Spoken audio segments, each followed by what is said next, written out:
तो साथियों, जय हिंद जय भारत। मैं मदन लाल आज़ाद, संस्थापक संयोजक ठगी पीड़ित जमाकर्ता परिवार और all India bike board taxi union, आज दिनांक 21 दिसंबर 2023 को आपके समक्ष प्रस्तुत हूँ राजधानी दिल्ली से कई बड़ी खबरें आप सबको बताने के लिए और अपना विश्लेषण प्रस्तुत करने के लिए ठगी प्रकरणों पर आपके धन का वापसी का सरल मार्ग आप सबको बताने के लिए। तो स्वागत है आप सबका आज के इस एपिसोड में। तमाम साथी पूरा वीडियो ध्यान से सुन लेंगे चूँकि बहुत महत्वपूर्ण जानकारी आपके भुगतान के संदर्भ में इस एपिसोड में देने वाला हूं। और तमाम साथी जिन्होंने हमारे न्यूज़ चैनल को अभी तक सब्सक्राइब नहीं किया है वो इसे सब्सक्राइब जरूर कर लेंगे, तेज़ी के साथ करें चूँकि अब लड़ाई अंतिम मुकाम पर पहुंच चुकी है और आपके ऐसा करने से हमको ताकत मिलेगी, हम आपको ताकत देंगे। आदान प्रदान है ये तो शक्तियों का दोस्तों। और इसको शेयर भी कर देंगे ज़्यादा से ज़्यादा ताकि तमाम लोगों तक हमारी बात पहुँचे और वो सब हमारी बात का लाभ उठा सकें, अपने धन को वापस प्राप्त कर सकें। लाइक भी कर देंगे, कमेंट भी कर देंगे। तो साथियों, जैसा कि आप सब ने आज के अखबारों में पढ़ लिया होगा, नहीं पढ़ा है तो मैं बता देता हूँ। मेरी फेसबुक आईडी मदन लाल आज़ाद पर वो खबर लगी हुई है, वहाँ जाकर के देख लेंगे। उत्तर प्रदेश की सरकार ने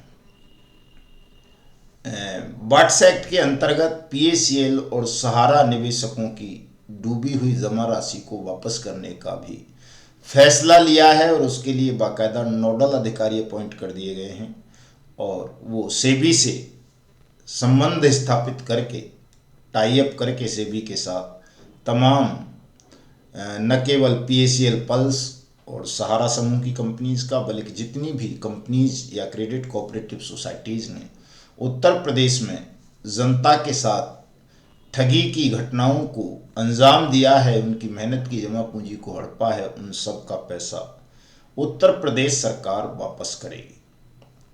दोस्तों, कल रांची में हमारे संगठन का बहुत बड़ा कार्यक्रम था विधानसभा के घेराव का और दुर्भाग्य से मैं रास्ते में मेरी तबीयत खराब हो गई। मैं नीलांचल एक्सप्रेस से जा रहा था तो रात को लगभग 10:15-11 बजे जब मैं वाराणसी पहुंची ट्रेन, तो ट्रेन में मेरी अचानक तबीयत खराब हो गई और मुझे उतरना पड़ा वहीं पर। मैंने वहाँ साथियों को कॉल की, जो हमारे अध्यक्ष साहिबान हैं वहाँ, उनको वो लोग आए, उन्होंने बड़ी सेवा शुश्रूषा की और दवा वगैरह दिलाई। मैं ठीक हो गया कुल मिला के और आज मैं दिल्ली वापस आ गया हूँ। रांची में आज का भी कार्यक्रम था लोहरदगा में, लेकिन उसको भी मैं अटेंड नहीं कर पाया। कल का गया में बिहार में था, मेरा कार्यक्रम लगा हुआ था, मैं उसको भी अटेंड नहीं कर पाया। तो मैं अपने झारखंड के तमाम साथियों से और बिहार के तमाम साथियों से क्षमा प्रार्थी हूँ। और साथ साथ मैं एक बात और कहना चाहूँगा दोस्तों, कि मैं हमेशा कहता हूँ कि मैं सशरीर भले ही कहीं उपस्थित नहीं हूँ, लेकिन मानसिक रूप से मैं हमेशा आपके साथ हूँ। चाहे आप झारखंड में हों, बिहार में हों, बंगाल में हों, असम में हों, गुजरात में हों, महाराष्ट्र में हों, कर्नाटक हों, तमिलनाडु हों, उड़ीसा हों, राजस्थान हों, मध्य प्रदेश हों, छत्तीसगढ़ हों, यूपी हों, उत्तराखंड हों, हिमाचल हों, हरियाणा हों या दिल्ली हों या कहीं भी हों आप, पूरे हिंदुस्तान में मैं मानसिक रूप से आप सबके साथ हर समय उपलब्ध हूँ। आपको जहाँ मेरी सहायता की ज़रूरत पड़ती है, गाइडेंस की ज़रूरत पड़ती है, आप मुझे फ़ोन कॉल कर सकते हैं, वीडियो कॉल कर सकते हैं, अधिकारियों से बात करा सकते हैं, स्वयं बात कर सकते हैं, कोई आपका उत्पीड़न कर रहा है उससे बात करा सकते हैं। तुरंत मैं आपको वहाँ अपनी सेवाएं प्रस्तुत करने के लिए तत्पर रहूँगा। तो मेरी उपस्थिति को लेकर किसी को व्यथित या विचलित होने की आवश्यकता नहीं है। आप ये मानकर चला करें कि मैं आपके साथ हर समय हूँ। अगर आप जायज़ काम कर रहे हैं, मिशन भुगतान की लड़ाई लड़ रहे हैं तो, और जो धूर्त हैं उनके साथ तो मैं कभी नहीं, चाहे धूर्त तो मेरा कितना भी सगा हो, आपको पता है सबको, मैं धूर्तों को बिल्कुल पसंद नहीं करता, बर्दाश्त नहीं करता, मलमूत्र की तरह उनको तो त्याग देता हूँ। दूसरा साथियों, एक और सबक मुझे मिला बनारस में जब मेरी तबीयत खराब हो गई, ट्रेन में मैं उतरा, तो कई बार ऐसा हुआ है। फिर साथियों का ये अनुरोध रहता है कि साहब ग्रुप में सूचना मत दें कि मैं नहीं पहुंच पा रहा हूं, इससे लोगों में मतलब हताशा उत्पन्न होती है और वो आते नहीं हैं। फिर बहुत सारे साथी आपको ही सुनने के लिए या देखने के लिए आते हैं, तो कार्यक्रम खराब हो जाता है। अगर आप पूर्व सूचना दे देंगे कि मैं नहीं आ पा रहा हूँ, तो दोस्तों इसका एक बड़ा विपरीत प्रभाव भी है कि कहीं अकेले मेरी तबीयत खराब हो जाए। मैं ज़्यादातर अकेला चलता हूँ चूँकि, ताकि आप लोगों पर ज़्यादा खर्चे ना पड़ें। ज़्यादा लोग चलेंगे मेरे साथ तो ज़्यादा खर्चा होगा, जाहिर सी बात है, वो खर्चा सब आपको ही वहन करना होता है। तो इसलिए मैं कोशिश करता हूँ कि मैं अकेला ही जाऊँ चलूँ, ताकि कम से कम खर्चा हो।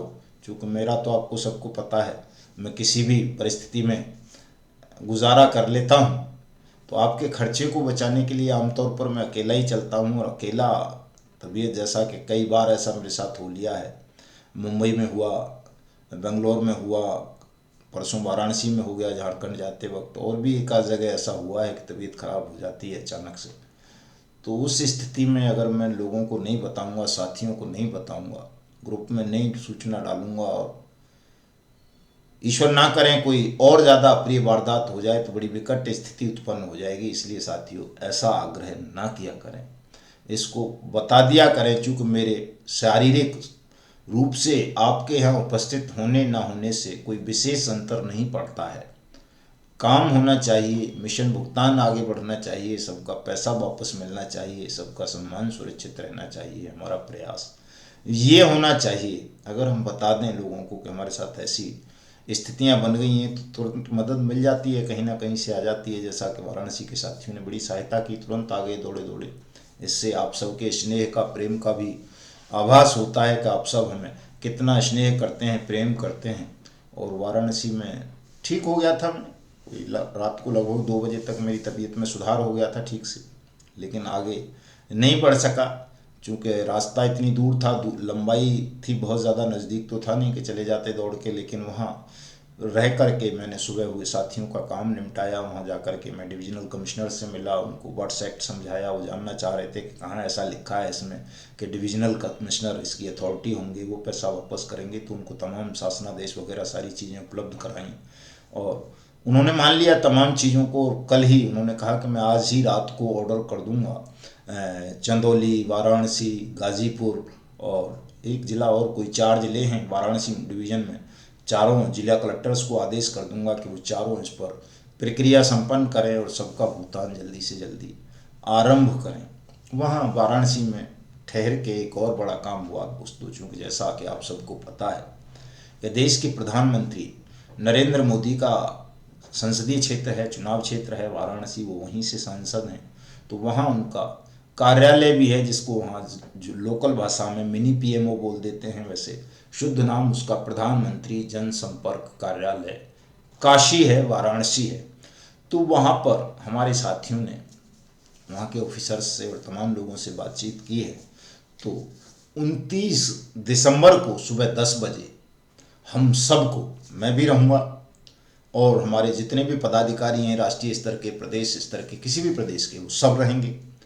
और जो भी ठगी पीड़ित जमाकर्ता परिवार के लोग हैं देश भर में, वो किसी भी कंपनी के हों, चाहे सहारा समूह के, PHA पल्स के, समृद्धा के, साईं प्रसाद के, साईं प्रकाश के, hello taxi, bike board, top ride, shine city, future maker, catchy pixel, rose valley, JKV, Trinity, Janshakti इत्यादि इत्यादि के, आदर्श वगैरह के, और जितनी भी हों, JKM, KJM, बहुत सारी हैं, लोकहित वगैरह, उन सबके पीड़ित, टोगो रिटेल मार्केटिंग के भी 29 दिसंबर 2023 को सुबह 10 बजे वाराणसी स्थित प्रधानमंत्री के कार्यालय पर पहुंचेंगे। और चूँकि ये एक सत्य है कि देश में कोई ऐसा कानून नहीं था जिसके माध्यम से ठगी पीड़ित लोग अपने भुगतान का दावा सरकार के समक्ष प्रस्तुत कर सकें और सरकार बाउंड हो उनका पैसा करने के लिए, प्रधानमंत्री नरेंद्र मोदी की सरकार ने देश में अनियमित जमा योजनाएं पाबंदी कानून 2019 बनाकर ये ऐतिहासिक काम किया है कि आपको कम से कम भुगतान की गारंटी का अधिकार दे दिया है कि किसी वकील के पास आपको जाने की ज़रूरत नहीं है, किसी दलाल के यहाँ जाने की ज़रूरत नहीं है। आप सीधे भी अगर अपने क्षेत्रीय सक्षम या सहायक सक्षम अधिकारी वर्ड्स एक्ट 2019 को अपना आवेदन कर देंगे भुगतान का, तो वो आपकी जमा राशि का 2 से 3 गुना पैसा 180 दिन में आपको वापस करने के लिए बाउंड है। वो अलग स्थिति है कि अभी तक कानून का क्रियान्वयन ठीक से अधिकारी नहीं कर रहे थे, लेकिन जब 7 दिसंबर को आपने पूरे देश भर में तमाम सक्षम और सहायक सक्षम अधिकारियों की शिकायत प्रधानमंत्री और अपने अपने राज्य के चीफ मिनिस्टर्स को भेजी, तो अब तमाम सक्षम अधिकारियों को आदेश आ गए हैं और उनमें हड़कंप है कि यार अब तो हमारी शिकायत होने लगी, अब कहाँ जाएंगे। तो तमाम सक्षम और सहायक सक्षम अधिकारी इस वक्त बहुत ज़्यादा संवेदनशील होकर गंभीरता के साथ आपके आवेदनों पर विचार कर रहे हैं और अगले हफ्ते आप सबका भुगतान प्रारंभ हो जाएगा। जिन जिन लोगों ने अभी तक वाट्स एक्ट 2019 के अंतर्गत अपने भुगतान के दावे अपने अपने सक्षम या सहायक सक्षम अधिकारियों के यहाँ दाखिल किए हैं। उत्तर प्रदेश के कई ऐसे आदेश आप मेरी फेसबुक आईडी पर देख सकते हैं, पड़े हुए हैं। फिरोजाबाद के डीएम साहब ने बहुत नाराज़गी भरा पत्र तमाम अपने एसडीएम साहिबान को इशू कर दिया है कि आप लोग ये कर क्या रहे हो, निस्तारण की जो संख्या है वो शून्य दिखा रहे हो, क्यों दिखा रहे हो ऐसा। मुजफ्फरनगर के मुरादाबाद के कमिश्नर साहब ने आदेश जारी कर दिए हैं, मेरठ के कमिश्नर साहब ने आदेश जारी कर दिए हैं और भी कई जगह इस तरह के आदेश जारी हुए हैं।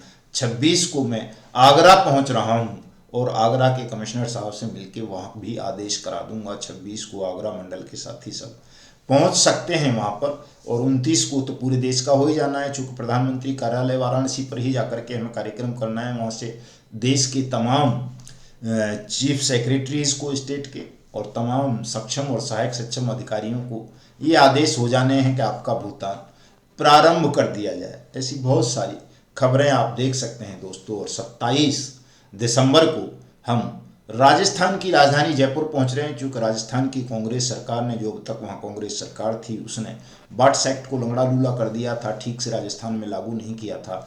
तो राजस्थान के मुख्यमंत्री कार्यालय से मुख्यमंत्री जी से मुलाकात का समय 27 दिसंबर को मिला है। आप साथी 10 बजे जयपुर पहुंच सकते हैं मुख्यमंत्री निवास पर। बहुत ज़्यादा साथियों को आने की ज़रूरत नहीं है, चूँकि धन्यवाद ज्ञापित करने जैसा ही एक तरह का कार्यक्रम है।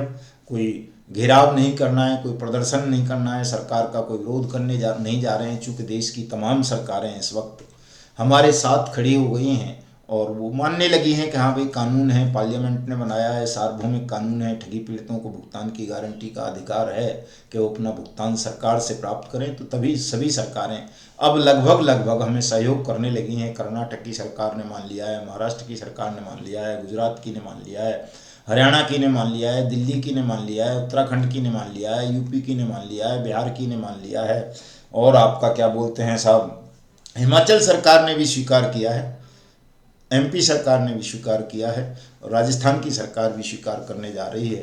तो देश में जितने भी राज्य हैं सभी जगह अब आपका भुगतान आरंभ होने जा रहा है दोस्तों। तो इसलिए हम अब सभी जगह तमाम राज्यों के चीफ मिनिस्टर्स का और जो अधिकारी भुगतान कर रहे हैं उनका धन्यवाद ज्ञापित करने का कार्यक्रम मिशन भुगतान 2023 के अंतर्गत बना रहे हैं। आप तमाम साथी हमारे इन कार्यक्रमों में सादर आमंत्रित हैं दोस्तों। और 29 दिसंबर को जिस दिन हम प्रधानमंत्री के यहाँ वाराणसी कार्यालय पर धन्यवाद ज्ञापन देंगे, उनको आभार व्यक्त करेंगे, उनका सारा कार्यक्रम की रूपरेखा हमारे जिलाध्यक्ष डॉक्टर ओम प्रकाश कश्यप जी और राजेंद्र जी और तमाम साथी दूसरे सूरज जी वगैरह वो सब संभालेंगे। आपको कोई तनाव लेने की ज़रूरत नहीं है, आपको केवल वहाँ पहुँचना है दोस्तों और आप सब पहुँच जाएंगे तो निश्चित रूप से आप सबको उसी दिन आपके भुगतान की गारंटी मिल जाएगी। भुगतान आरंभ होना शुरू हो जाएगा, चूँकि प्रधानमंत्री ने ही ये कानून बनाया है, इसमें आपको भुगतान की गारंटी का अधिकार दिया गया है और बड़ा उनको भरोसा था इस कानून के ऊपर। लेकिन कुछ बेईमान अधिकारियों ने इस कानून को लंगड़ा लूला और अपाहिज बनाने का प्रयास अब तक किया, चूँकि आप लोग भी जानते नहीं थे, जो लोग लाभार्थी हैं, निवेशक तो आज भी नहीं जानता है। और जब हमने जनवा दिया है, पूरा देश घूम घूम कर मिशन भुगतान भारत यात्रा कार्यक्रम के अंतर्गत भुगतान पटल खुलवा दिए हैं, तमाम राज्यों में आवेदन लेने आरंभ हो गए हैं। तो अब सबको समझ में आ गया है कि अब इस कानून को दबाया छुपाया या टरकाया नहीं जा सकता, अब तो सबका भुगतान करना ही पड़ेगा दोस्तों। और निश्चित रूप से आप सबका भुगतान होगा और हमारे वचन की भी लाज रख ली नारायण ने, सरकार ने, कि हम कहते थे कि 2023 में हम सबका भुगतान शुरू करा देंगे। तो आपका भुगतान दोस्तों अब आरंभ हो चुका है। जहां नहीं हुआ है वहां मैं या हमारे साथी कोई न कोई आएंगे, कराएंगे आपका सबका भुगतान। कोई भी साथी तनाव नहीं लेगा, व्यथित नहीं होगा और 29 दिसंबर को जो साथी